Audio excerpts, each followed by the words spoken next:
You know, as a kid, when I saw something that I wanted to go get, I would work really hard to get it.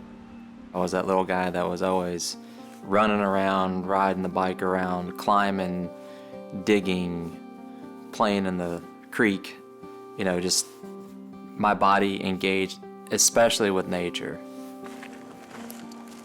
These days, to keep his body engaged with nature, Darol Kubacz cranks his all-terrain bike off the beaten track. 19 years after losing the use of his legs, he still just can't stop moving. In 2006, Darol set his sights on Mount Kilimanjaro, determined to be the first paraplegic to reach its summit without being pushed, pulled, or carried. It didn't take long for Darol's lofty ambitions to hit the mountain's hard reality. We go through the gate, and not even 10 feet into the beginning of the trail, we come to this ditch, and it's just the right width that I'm not going across it. Well, 15 minutes later, I'm still sitting there in the same spot, and I'm thinking, this isn't gonna work. Well, it ain't gonna happen. Okay, you're good. Now we're gonna let him go. Just in case Darol's bike needed extra traction, the team had brought along some aluminum drainage grates. With a little practice, they did the trick. But Kilimanjaro wasn't giving up without a fight. Having no idea of what was in front of us, even 10 feet away, but we knew we were going up and we were making progress, even though it was in some places not even 8 or 10 feet an hour. That's a good spot right there. That's good.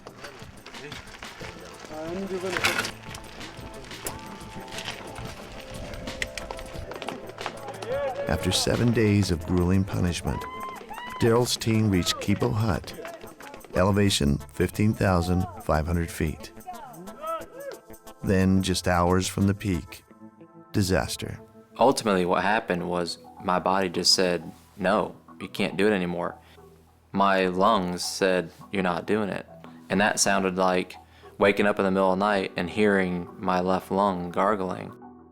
It was life-threatening high-altitude pulmonary edema. Darol had no choice but to abandon the climb. And it's my only desire is for everybody to go up there. And I'll see you all at the bottom. The mountain had thwarted Darol's dream, for now. So here's Kenya, because it's a very popular East African country, and then Tanzania. 2 years later, it's time for another crack at Kilimanjaro. Go to a big mountain in Africa called Mount Kilimanjaro. Before I was in a wheelchair and got injured, I was very strong and I loved what I did in the Army. I was very good at it. And if I saw somebody in a wheelchair, I would feel sad for them. I would hope that that would never happen to me or somebody else. And I would also probably think that there's things that they're going to miss out on or that they're not going to be able to do now. And I learned to understand that no matter what happens in our life, that if we choose in our mind to be positive about it, then something good can happen. Then it'll be okay. You know, it's so hard to even begin to imagine where my life was headed before my accident. Obviously, it went in a direction I could have never imagined. But I was envisioning a career in the military, and I saw myself spending, 20, 30 years as a soldier. Then one day in 1992, on an Army base at Fort Knox, everything changed. I was on a motorcycle out in the range area and went through a sharp curve, and something that was in the road scared me, and I immediately slammed on the brakes and was thrown over the front of the motorcycle and landed in the woods, hit the ground chest first, and I broke my back right about in the middle of my chest. My lung was collapsed, I couldn't breathe. At that moment, I realized that I was going to spend the rest of my life in a wheelchair. We met with one of the doctors, and I said, what's going to happen to my son? What's his life going to look like? And they said in 3 months, he's going to learn how to take care of himself, he's going to feed himself, he's going to get in and out of a car, he's going to get his clothes on, he's going to have a driver's license, and we're kicking him out of here. He's going to be independent. What probably motivated me more so than anything after my injury was realizing that I had this huge adventure and opportunity that I could embark on if I chose it. And for me, that looked like finding out what I was truly capable of without using my legs. Soon, Darol was riding up mountains, diving in the ocean, and water skiing. 9 years later, while freestyle ski jumping, he had his second accident. This time he broke his neck and had to endure a long and debilitating recovery. True to character, Darol searched again for a silver lining. I saw the injury as an opportunity to go places I had never gone before in my body, in my spirit, in my mind, and in the world. How can I actually surprise myself and other people with my abilities instead of my, quote, disabilities? Getting in shape for a second assault on Kilimanjaro takes Darol to places where he sometimes draws unwelcome attention.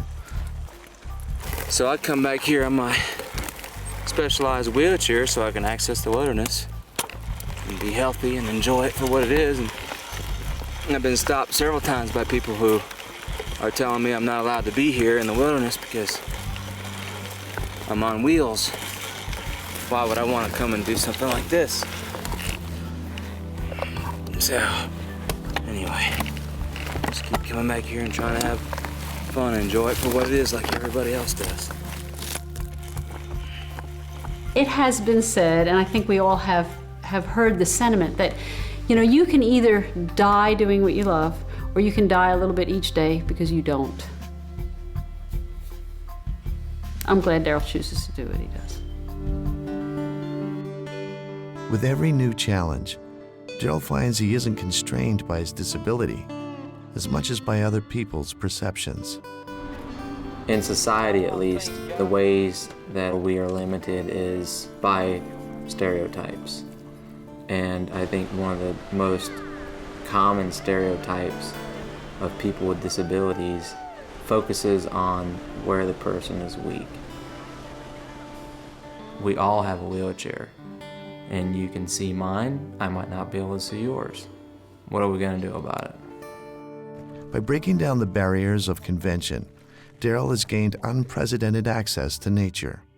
To help others experience the wilderness, he and other disabled veterans run an organization called Freedom for Life.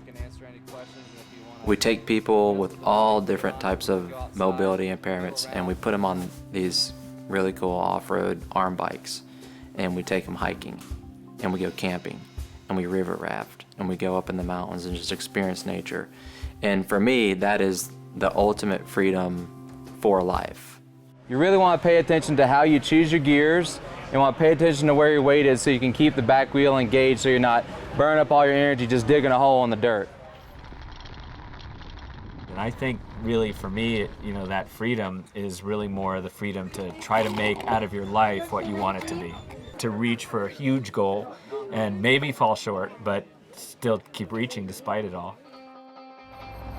The natural extension of Darol's Freedom for Life philosophy is venturing where no paraplegic has ever gone. As I climb Mount Kilimanjaro, my mission is to dissolve the perceptions of disability. Before heading back to Africa, Darol readies all the equipment he needs to let him scale the mountain using only his arms. Oh man, that feels, I mean, everything about it. Yeah, all the play is gone. There's no more play. Last time I rode down it, it beat me. And it took 2 days. And after the end of the first day riding down, I was pissing blood. Over at the climbing gym, Darol hones his mountaineering skills with Dave Bremson, his technical expert for the Kilimanjaro mission. Essentially what we are doing today, there are some vertical components of the climb and even some horizontal components that will require Darol to essentially pull himself along on the ground. We know that we're going to have to get over some moderately technical terrain. For you and I, it's obviously a walk-up, but when you're on the ground, it turns into a technical challenge. On Kilimanjaro, the final push to the summit is too steep for any bike. Darol plans to drag himself up the last few hundred meters in a sled, using ropes and pulleys. Prepping for round 2 on Kili means long months of hard training. Today, Darol and expedition leader Kevin Cherilla are competing in the real deal adventure race. Teams with blind and disabled athletes battle their way around the Colorado Rockies.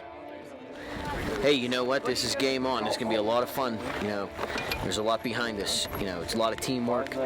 Training for Darol and I for August on Kili. It's going to be a good day. We're going to have fun. We're going to rock.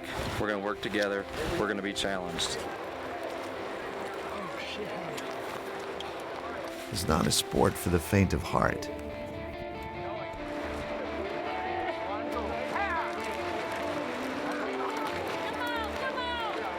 Need you down here. Excellent. All right, excellent. Goose recovering.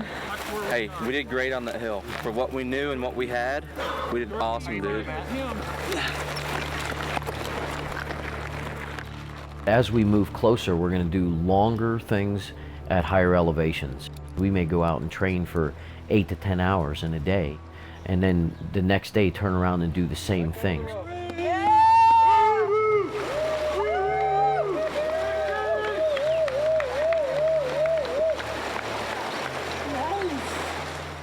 As summer in Arizona draws to a close, it's time to switch gears and start climbing.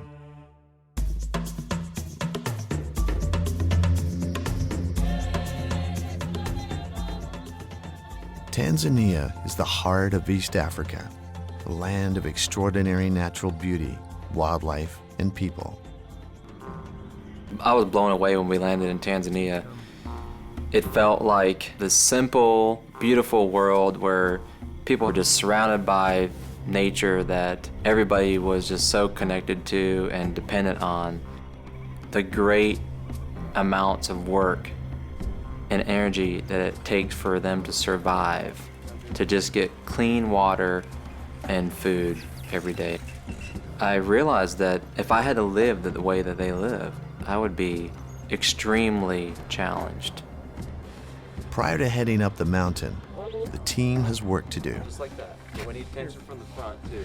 The first logistical hurdle is assessing how much equipment has been lost or broken in transit.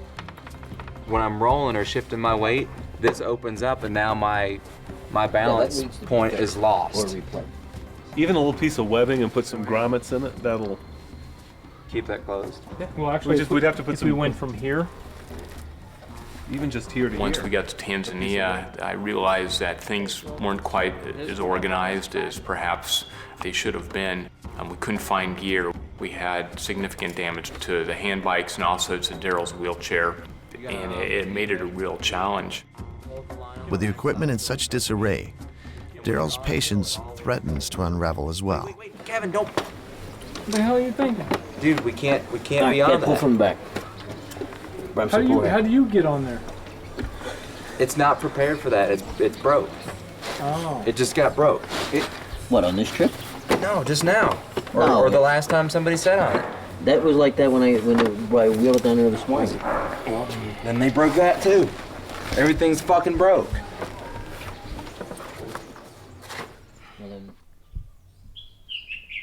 Robert French, the expedition doctor, starts monitoring Darol's vital signs. You got my lungs memorized? Yeah. So this is going to be our ritual twice a day, all right? Morning and evening? Morning and evening. Darol doesn't like to take medications, and I've been encouraging him to take Diamox, and I think he's still trying to decide. With so many other pitfalls ahead, reducing the risk of altitude sickness seems an easy choice. But when it's finally time to hit the trail, everyone's attention shifts to the mission.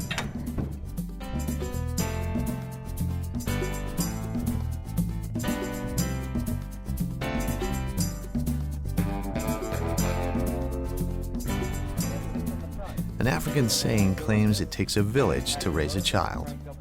It will take almost as many to get Darol's expedition up this mountain. With all his porters, guides, bikes, packs, and climbing gear, Captain Kubacz's platoon is finally on the march. The first leg of the journey covers 9 kilometers to Mandara Hut.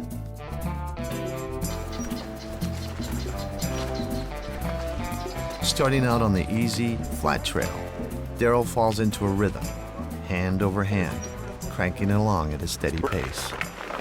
I hope I'm smiling this much at the top, or more. Kilimanjaro is an interesting mountain. It's essentially a hike. It's a 5-day backpacking trip, but it's very deceiving.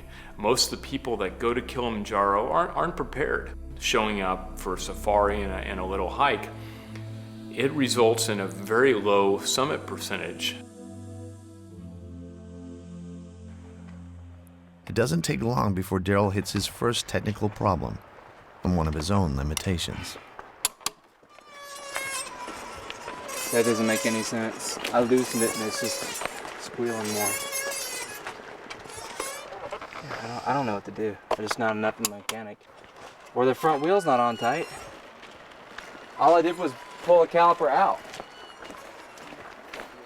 Things that we're doing to kind of keep Darol in check, if you will, is kind of keeping an eye on the watch and pulling the reins on Darol a little bit. You're not gonna have anyone? So every 30 minutes or thereabouts, we're gonna ask him to take a break. For much of the first day, the trail winds through dense, semi-tropical rainforest. Gradually, the climbers spread out, and Darol is on his own for long stretches, like a marathon runner finding his pace. As far as I know, nobody had been to the top of Kilimanjaro in a wheelchair. I know that there had been people carried who had major physical challenges, but for me, propelling myself up this mountain in that unique way, it was very exciting.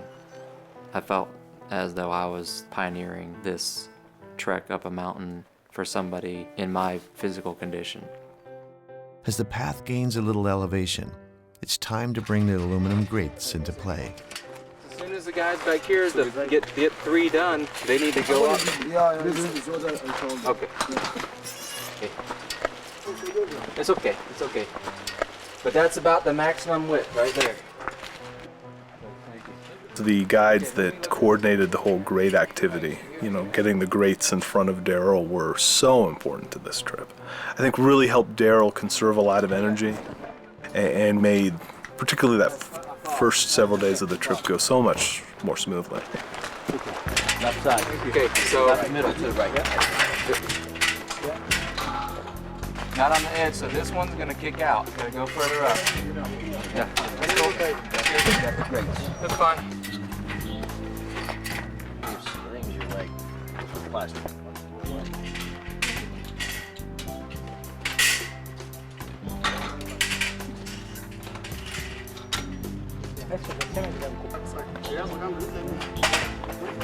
Center.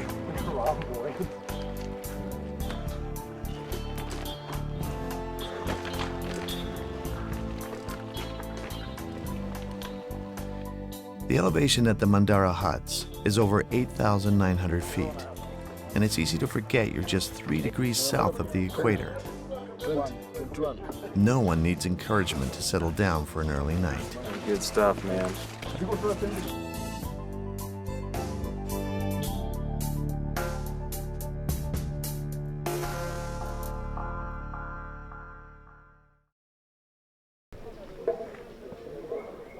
Next morning, the team decides to take a rest day. So I'm not really gonna be cranking on the muscles more than I'm just Spinning high cadence, just nice and relaxed, active recovery from yesterday. Get you ready for tomorrow. Plus, it's going to help you acclimatize. We're going to get a little bit of elevation in. The more time we spend at altitude, the better off the whole team's going to be. Things are going great. The difference between the last trip and this trip, there's really no comparison. On the first trip, it took Darol some 13 hours to get to this point. He was working so much harder. He's feeling a lot better. I'm going to try and keep Darol to 6.5 hour days. Before heading out the next morning, Robert makes sure Darol is ready for his second day of climbing. There are some concerns that we have because of his paraplegia that we need to keep an eye on. I'm listening to his lungs twice a day, checking his heart rate and blood pressure twice a day, and multiple times a day I'm asking him how he's feeling. Rejuvenated and acclimatized, the team resumes the long march up Africa's tallest mountain. The next section of trail, from Mandara Hut to Huaranbo is often covered by hikers in a single day. Darol's team has special permission to camp halfway along. Ascending Kilimanjaro, hikers move through 5 ecological zones, from jungle to glacier. It's like trekking from the tropics to Antarctica in a matter of days. The landscape changes from forest to grassy moorland. A colobus monkey mirrors the moss in the breeze. Darol has been winding up for this experience for 2 years. Unchecked, his energy and enthusiasm can actually work against him. This is a multi-day deal. It's not a sprint by any means, so to discipline him, to keep him back has been really good, and telling him to keep his heart rate down and saying it in a language that he understands and can appreciate, because he wants to go and he knows that what we say is in his best interest.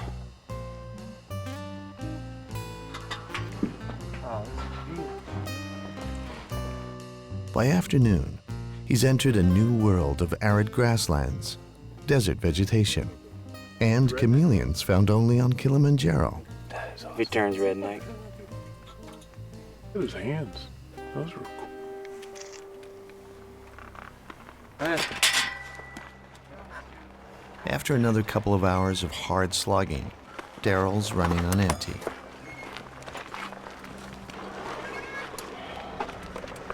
Fellas, I'm calling this camp spot right here. All right. Almost 7 hours into our working day, and it looks really beautiful, and it looks really nice and flat. Let's get a jacket on you, Darol. Where's your jacket? We got to stick with what's going to get us to the top, and that's 6.5 hour days and 1,500 feet a day. Yeah, we've gone over 1,500 feet, almost 1,680. Hey, I'm glad you guys picked that spot, but it's just too much work for me. Well, brother, we only have 9,000 more feet to go. Yeah, it's not too You bad. climb mountains one step at a time.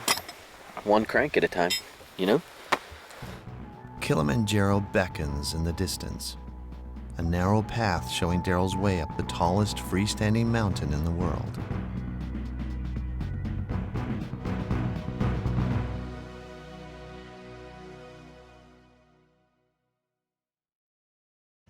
Over breakfast, the team makes plans for the last stage of the climb, where the rock face is too steep for Darol's bike, and they'll have to improvise a technical solution. That's Stella Point. Right. So from there over to the right to where Gilman's is, that's the crux of where he's got to travel.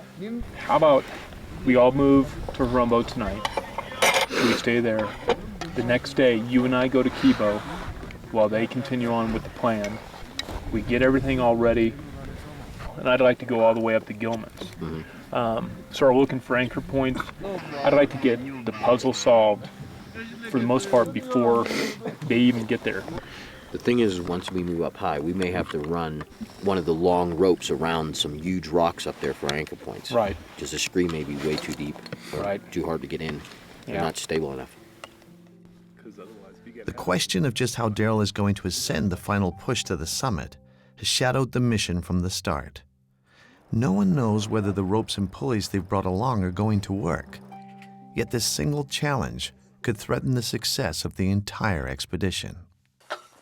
Back in the saddle again, Darol shifts focus to the never-ending stream of rocks and potholes under his bike. The higher he goes, the rougher the trail becomes. The aluminum grates are proving to be worth their weight in gold. Without them, Darol's ascent wouldn't stand a chance.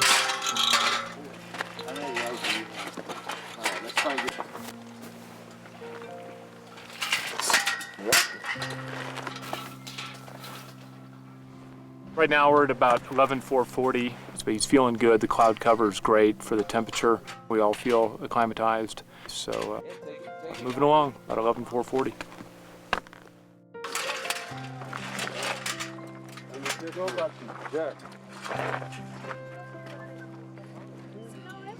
Nearing the Huaranbo huts, Darol meets other hikers who have heard about his remarkable trek. Where's our sleeping tent? The Huaranbo camp is high enough that visitors sometimes encounter icy winds and frost. This will be the last night the team spends together for a while. Tomorrow it splits in two, so Dave and Kevin can push ahead to scout the lay of the land at Kibo Hut. In the morning fog, the expedition enters its most challenging phase. You know, now we all realize that this is when the work begins, and this is where our planning and our strategies and our technology is all going to come into play. And hopefully, you know, Darol's going to be really strong the next 5 or 6 days, and we'll do this thing. By heading up to Kibo on their own, Kevin and David can try to work out in advance the logistics of how Darol can reach the summit under his own power.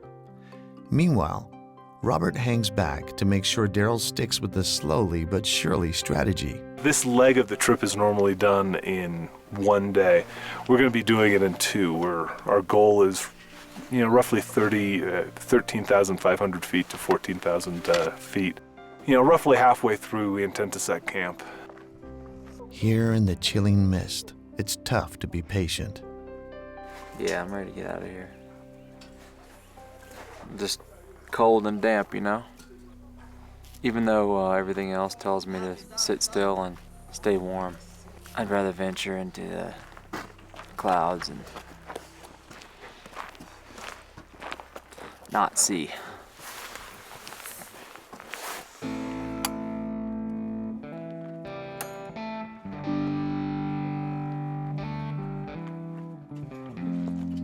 The trail gets even worse. Sometimes it seems to have been created by some pitiless god determined to keep ambitious paraplegics from climbing too high.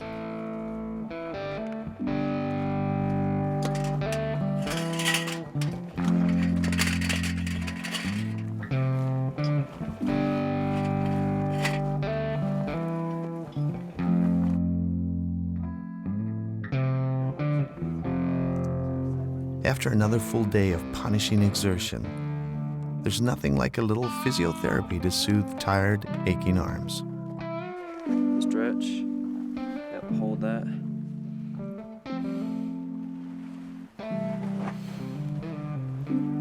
Awesome, thank you.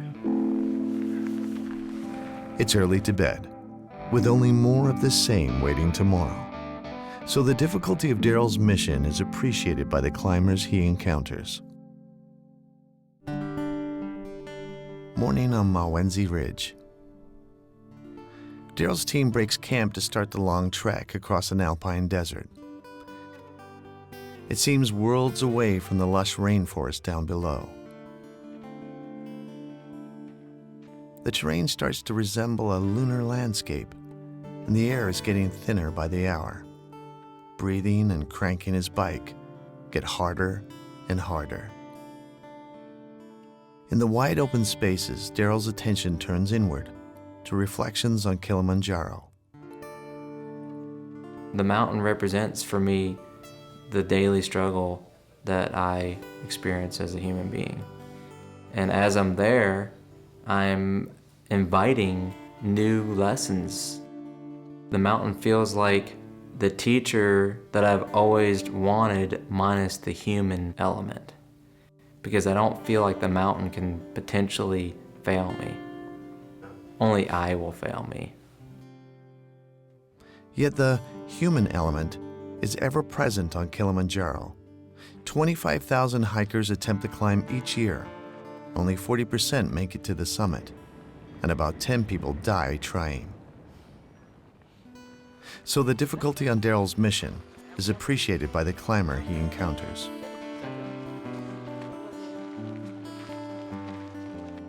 It was very remarkable to see people that we had met along the way, and then when they came back down and saw Darol still moving up the mountain, the reaction on their faces, the words of encouragement, the statements they would make were amazing. Bye-bye. Bye.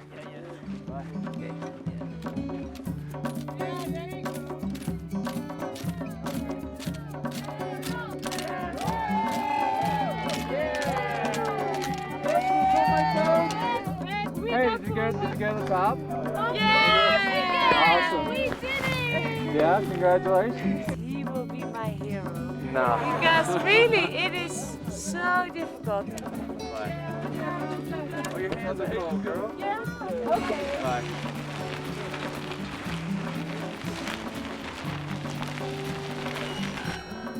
We're just shy of 15,000 feet. Darol's incredibly fit. And up until this point, he's been doing well. I'm a little concerned right now, though, because this is where we got into trouble last time, was at about this altitude. So I'd be very interested in seeing how Darol's doing when we get to the end of this stretch.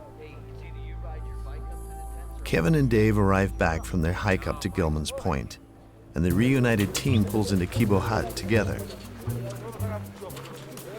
After 7 long days, this is where the ascent really begins, at the point where Darol's first attempt ended.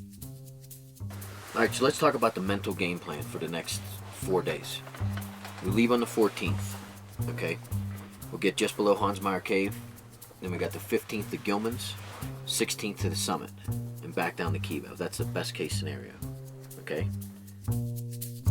The first order of business is assembling a second bike to replace the orange one, which won't be able to handle the steep slopes and loose gravel they'll encounter near the rim of the crater. The question was how to get up these steep scree sections. There's no way the back wheel would be able to get enough traction to take these narrow wheels through this deep, sandy, ash, cinder hill that's at 45+ degree incline. Enter the blue bike, with balloon tires that would look at home on the moon. But getting it ready for duty won't be easy. The problem is that this wheel over here is missing a bearing entirely. It got mishandled going up the mountain. That wheel's been loose the whole time. There are missing pieces, broken parts, and now, frayed nerves. So did that?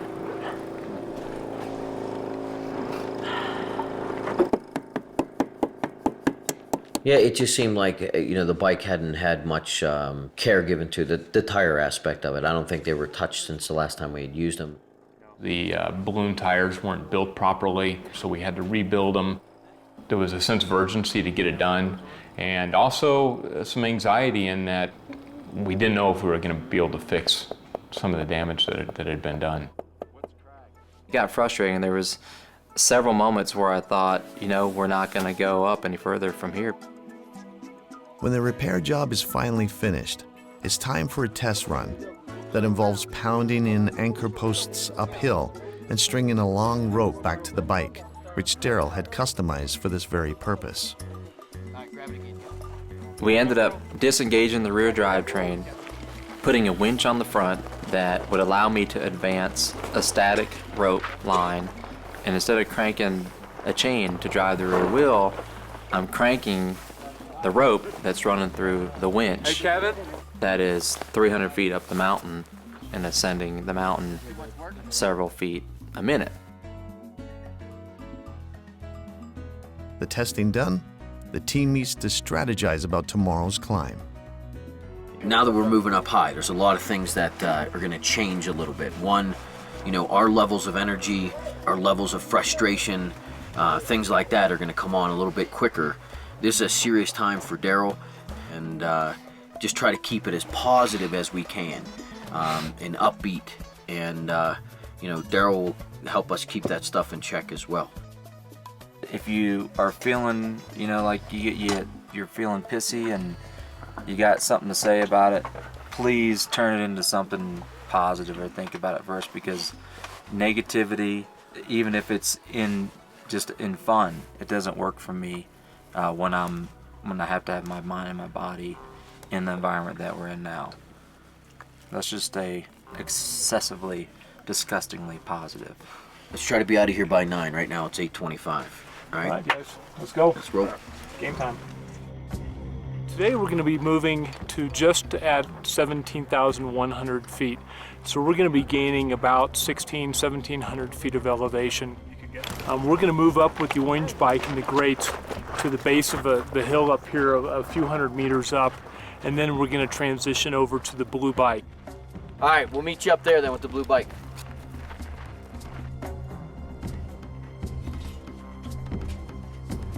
Darol grinds his way up the scree until the orange bike has to be traded for the blue.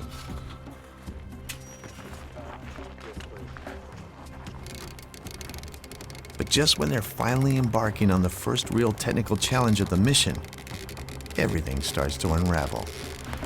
That bike was supposed to be used all the way up the head wall, and we found it was very cumbersome.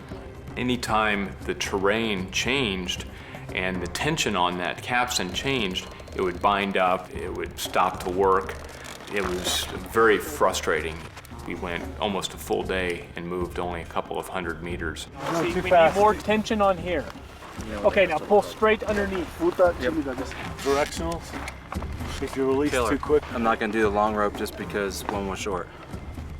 The bike wasn't working. Darol was getting frustrated. Essentially, I saw a total breakdown of the situation, and I just said stop. And Darol and I had a disagreement over that. Dave's mandatory safety stop means the team stays put until the next morning, when they meet to come up with a new plan. I haven't been around you guys enough to see how willing you are to continue to try multiple combinations of something. So you guys willing to try everything that there is to do to make this thing work? Well, I think we do need to put a time limit on it because yesterday it took over 2 hours to go 50 feet. Ultimately, you make the call, Darol. How about after 2 hours, regardless of where we are, we stop, we take a break, we talk about the things that we've done, we talk about potential fixes, and if there's anything that's workable. So we'll give it a 2 hour. 2 hours from the first start. Yeah.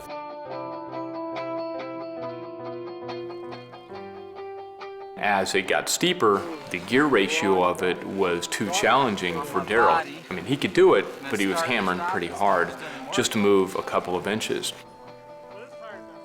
In the end, that process was going to be way too slow, so we decided to go back to the orange bike and just do it the old-fashioned way.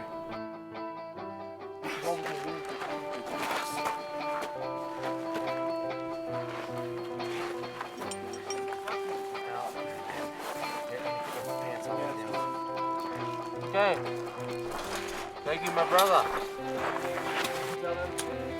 Soon, though, it becomes clear that even with the orange bike, it may take Darol too long to get to the summit. The last few days, we went quite a bit slower than what I had imagined compared to how quickly we were moving early in the climb. It was a pretty big shift.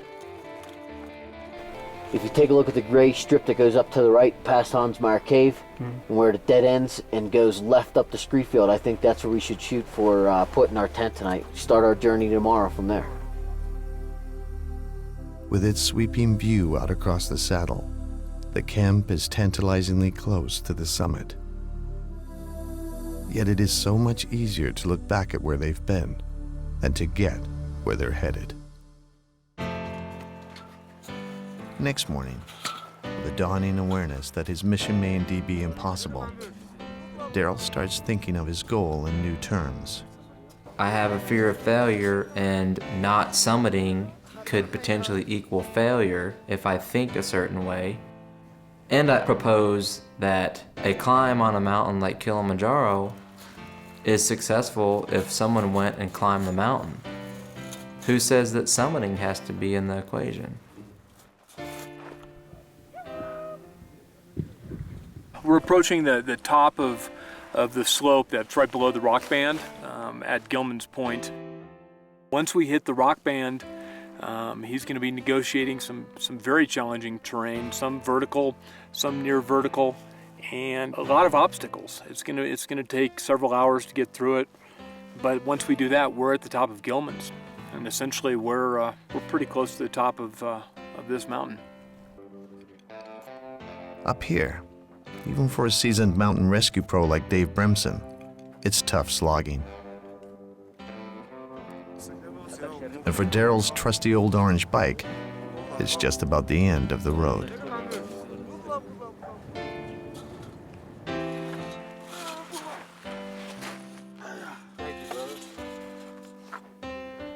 It's time to pull out the last arrow in the quiver, the one piece of equipment on which the entire expedition now depends. called the Skedco Slider. It's a plastic sled used as an emergency stretcher in mining accidents. Today, it's being repurposed as a magic carpet in which Darol hopes to drag himself up to the summit. I would still use a rope and pulley mechanism to slide through the rocks in this, it looked like a taco that I was rolled up into, a little orange burrito with a hot dog laying in the middle of it, going head first and backwards up the mountain. Yeah. Otherwise, I can't. I understand. Can we pick him up and put him on top of this rock here? Then let's use the rock against my feet at the bottom. So up above the rock. Up above it. Alas, the sked proves to be the weak link in the Kilimanjaro chain. Even though we did some experimentation, once we got to the mountain, the angles on the rope systems changed, and essentially every time Darol pulled up, it pulled the sked down into the side of the mountain, and essentially you couldn't move. The Skedco slider was not designed to move that way, and so we're trying to make it do something that it's just not really supposed to do. And the angles were off, and unless we spent days in that position designing something that would allow us to effectively move up the mountain through those rocks, it just wasn't happening. So, with everything on the line, it's decision time. I could put you on belay, and we could DC all this, stuff, and we could just carry you right up there. We could be up there probably Gilman's in a couple hours. You guys want to do that? Do you want to do that? It's not up. Yeah, I want to go. I want you to get I want up to be. I want us to all be at the top. We worked for fucking 8 days or however long it is, and we're right there. So let's go. Look where we are. Look how freaking high we are. What are we, Dave? 18,000 feet. And I was like, wow. Well, yeah, why does it have to end right here? We're almost at the top of this mountain and having this incredible experience together. And we're gonna call it quits right here because this piece of equipment doesn't work the way we want it to allow me to selfishly go up the mountain the way I expected to. This whole, philosophy that I have around accepting what it is we can't control is gonna stop me right here, and I'm gonna turn around and go home. No, that's not gonna happen. And it doesn't.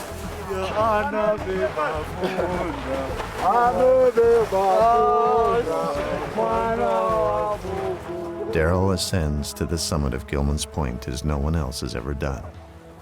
And the biggest obstacle he has to overcome is something inside himself. What I had to do was let other people in. And that's a huge challenge for me, to potentially expose my weakness by having to be helped. Simple as that. Next thing you know, we're at the top of the mountain. It was pretty amazing. That last hour of getting to Gilman's Point was incredible. The porter singing songs, Darol telling jokes. But I think the greatest thing was he finally let the rest of the team help him get to where he wanted to truly be. My bro. Love you, brother. You made it to a point that most people don't get to. You know what? This is one of the happiest days of my life right now. 4 years in the making.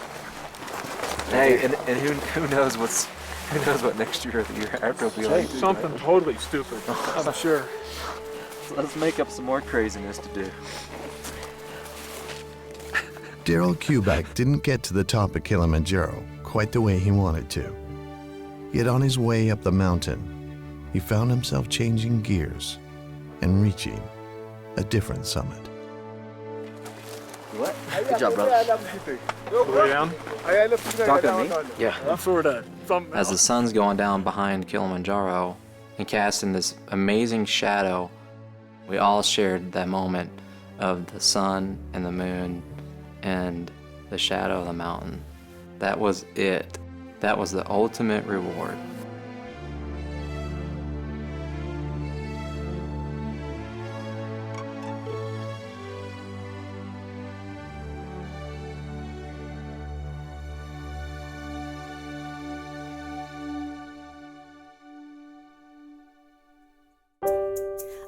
follow you down to the bottom of the ocean floor.